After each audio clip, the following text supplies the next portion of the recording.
with. In this case it is different, I suppose. I have every reason to believe that I should trust my best friend. So, back to the night my best friend was over.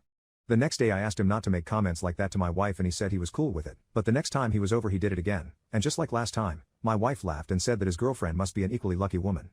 They both laughed, leaving me in awe as I watched my best friend flirt with my wife as she reciprocated. The next piece of evidence you could say came another month later when my best friend sent my wife his gym progress pics and asked her what she thinks of them. The only reason I found this out is because she received a text off him while we were both looking at her phone, and she tried to hide the chat.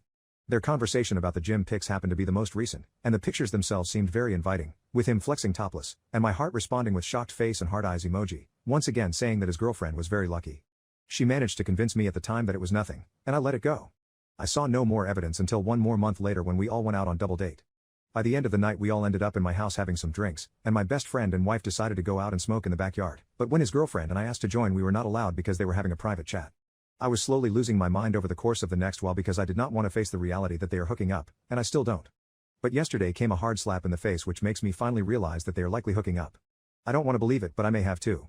Leading up to this came a few more instances of them texting and playfully touching each other's arms when together, but nothing very major that would be a red flag alone, but since I had my suspicions I was as attentive as a hawk the whole time. Anyway, yesterday I saw on my wife's email that there was a hotel booked for 2 people but in a room with 2 single beds for a getaway next weekend, and saw that the booking had been registered under my wife's and my best friend's name. Later that day I asked my wife if she was free next weekend to visit my parents with me just to gauge her reaction, but she said she couldn't as she was actually planning to go to one of her girlfriend's birthdays and stay the weekend since the trip is states away. I had caught her out, but I said nothing. I just know she is likely cheating on me, but the fact that there are 2 single beds instead of a double gives me hope.